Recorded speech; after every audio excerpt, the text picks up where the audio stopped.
Bharatiya Janata party खासतौर पर जब से मोदी शाह वाली पार्टी आई है ना, ये दो राज्यों को लेकर बड़ी पीड़ित बनी रहती है। मतलब बीजेपी के नेताओं के साथ साथ इस देश के गोदी मीडिया और तमाम एंकर्स को बड़े पेट में मरोड़ उठती है जब केरल कोई खबर निकल कर आए कि बीजेपी कार्यकर्ताओं पर हमला। मैं कहता हूं मेरा चैनल किसी भी तरह की हिंसा, मारपीट या असंसदीय जो चीजें होती हैं, भाषा शैली हो, यही काम हो, उसका समर्थन नहीं करते। लेकिन फिर भी भारतीय जनता पार्टी को सिर्फ केरल में हाय बीजेपी के नेताओं पर हमला हुआ, लेकिन उसी केरल के अंदर जब आरएसएस और बीजेपी के नेता कुछ करते हुए पकड़े जाए तो कहते हैं जांच की जाएगी, देखेंगे, है ना। यही पश्चिम बंगाल का है। पश्चिम बंगाल में कोई ऐसी खबर आ जाए तुरंत कहते थे राष्ट्रपति शासन लगवा दो, राष्ट्रपति शासन लगवा दो, राष्ट्रपति शासन लगवा दो। यही कहानी है। अब आ गया है वहां पर थोपा गया रामराज। मैं रामराज जिक्र इसलिए कर रहा हूं क्योंकि रामराज ही कहती है ना बीजेपी, जहां जहां जाती है रामराज आता है। जैसे उड़ीसा में आया हुआ इन दिनों, जहां चौक चौराहे पर अपने ही देश का कोई नागरिक मिल जाए, हिंदू हो या मुसलमान, उसे पीटा जा रहा था। पश्चिम बंगाल के लोग छोड़े नहीं जा रहे थे, वो रामराज की शांति दूत छोड़ रखे हैं। कुछ ऐसा ही थोपा गया है क्योंकि पश्चिम बंगाल की जनता भी जानती है कि उसके साथ खेला किया गया है। ये चुनाव जनता ने नहीं जिताया, मशीनरी के दम पर बीजेपी ने जीता है। जी हां, ये थोपा गया जनादेश है जबरदस्ती पश्चिम बंगाल पर, और ये आने वाले दिनों में अभी और चीजें भी खुलेंगी। लेकिन आप बात ये नहीं है, जो कल तक टीएमसी के कार्यकर्ताओं को, टीएमसी के समर्थकों को लफंगा और गुंडा कहा करते थे और उस आधार पर राष्ट्रपति शासन की मांग करते थे, अब सोचिए अभी पूरी तरह से डिक्लेयर नहीं हुआ कि भारतीय जनता पार्टी जीत गई। ये नहीं कह रहा नहीं जीत रही, ठीक है, लेकिन जीतने गई है ये नहीं, और अभी शासन भी नहीं आया, उससे पहले ही लफंगाई शुरू हो गई है। बस मुझे इतना जरूर बता दीजिएगा, यहां पर किसी को किसी तरह की दिक्कत तो नहीं। सवाल आज सिर्फ बीजेपी से नहीं है, चुनाव आयोग से, चुनाव आयुक्त से, उन सुरक्षा बलों से भी है जिन्हें खास तौर पर वहां डिप्लॉय किया गया था शांति बनाए रखने के लिए, निष्पक्ष चुनावों के लिए। लेकिन आप देखिए उन लफंगों ने जब लफंगाई शुरू की, तमाशे शुरू किए, तो कैसे वही सुरक्षा बल सिर्फ बाबू बाबू करता हुआ उन्हें खदेड़ता नजर आ रहा है। नमस्कार, मैं हूं प्राज्वल गौतम और आप देख रहे हैं न्यूज सर्किल। सबसे पहले थोड़ी वीडियो लंबी है लेकिन देखते चलिएगा, आपको समझ में आएगा वहां क्या तमाशे चल रहे हैं। जरा देखिए।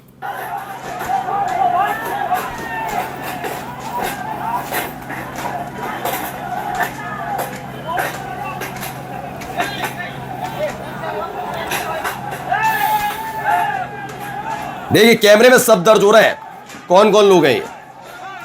गुलाल चेहरे पर, वो भी भगवा रंग का, तो अंदाजा लगाइए कैंप किसका, झंडे लगे हुए देख लीजिए। ये कौन हो सकते हैं समझाने की जरूरत नहीं।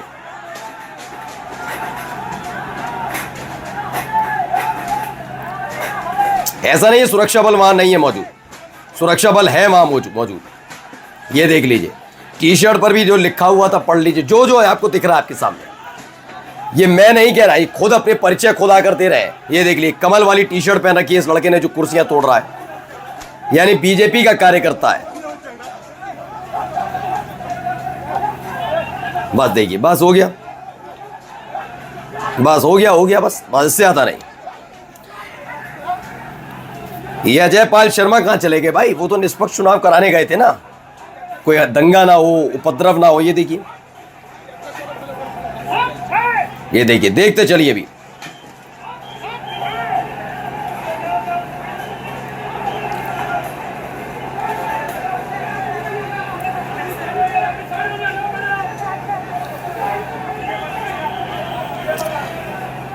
पश्चिम बंगाल की पुलिस तो है साथ में, लेकिन वह केंद्रीय सुरक्षा बल भी तैनात है, जिसके दम पर यह निष्पक्ष चुनाव कराया जाना था शांतिपूर्ण तरीके से। लेकिन हालात देख रहे हैं, कुर्सियां तोड़ फोड़ दी जाती हैं। कहां पर हुआ ही कोई छोटी मोटी जगह नहीं है, भी पता लगेगा आपको, देखते चलिए।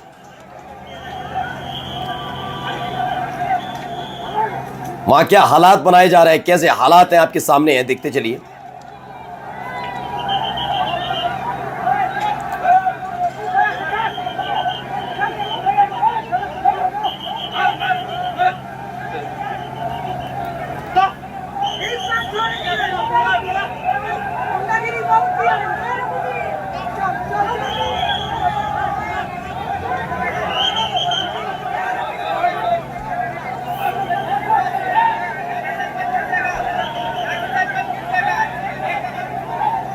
तो ये तस्वीर निकली, सुधा निधि बंदोपाध्याय है, उन्होंने बताया कि ये आसनसोल से निकली हुई तस्वीर है। यहाँ भारतीय जनता पार्टी के ये कार्यकर्ता पहुंचते हैं कहाँ पहुंचते हैं, टीएमसी का कैंप बना, आपको पता ही होगा हर जगह जहाँ जहाँ काउंटिंग हो रही होती है तो तमाम राजनीतिक दलों की, निर्दलीय भी अपना कैंप लगाता है प्रत्याशी, तो ऐसी टीएमसी का कैंप लगा हुआ था, वहां जाकर तोड़फोड़ करते हैं। मैसिव फोर्स बीइंग डिप्लॉयड, भारी तादाद में फोर्स को डिप्लॉय कर दिया जाता है। लेकिन सवाल ये उठता है कि इतना, टीएमसी के तो समर्थक इनकी नजर में गुंडे लफंगे हैं ना, लेकिन ये तो शांति दूत हैं, तो इन शांति दूतों पर रोक कौन लगाएगा? पहली तस्वीर आ गई है, पहली किश्त तैयार रखिए, ये पश्चिम बंगाल की जनता को देखना होगा। देखिए अगली तस्वीर क्या है, इसमें देखिए पहचान लीजिए कौन कौन है, अलग अलग तस्वीरें हैं। इसमें दावा किया जा रहा है कि आसनसोल में टीएमसी के कैंप ऑफिस पर तोड़फोड़ हुई, कैंप में घुसे दर्जनों युवकों ने खूब तोड़फोड़ मचाई। टीएमसी वाले इसका आरोपी बीजेपी समर्थकों पर लगा क्या रहे, हकीकत में यह है भी। अगर तस्वीर सिर्फ इतनी बार होती तो बात अलग है। एक और तस्वीर निकल कर आई, देखिए यह रामराज आ गया है, ध्यान रखिएगा। पश्चिम बंगाल जमूरिया में टीएमसी दफ्तर पर आग लगी, बीजेपी समर्थकों पर आगजनी करने का आरोप है। यही काम ये करते हैं, ये इनका काम है। मैं ये नहीं कहता कभी आप एक पॉलिटिकल पार्टी पर भरोसा करिए, ये सगे नहीं है, ये साफ सुथरे भी नहीं है, किसी को नहीं छोड़ने वाले, ये ध्यान रखिएगा। मैंने कहा ना केरल में कुछ हो, पश्चिम बंगाल में कुछ हो, तो भारतीय जनता पार्टी की महिला नेत्रियों से लेकर पुरुष नेता तक राष्ट्रपति शासन की मांग करते थे। लेकिन जब यही काम सत्ता में आने से शुरुआत में ही, वे तो सत्ता में आने के बाद कहां कर चुके हैं सबको पता है, तब इन्हें याद नहीं आती, तब इंसानियत याद नहीं आती, तब इन्हें मानवता याद नहीं आती, इन्हें किसी की जिंदगी की कीमत याद नहीं आती, इन्हें याद नहीं आता कि सांसों की कीमत होती है, कुछ नहीं।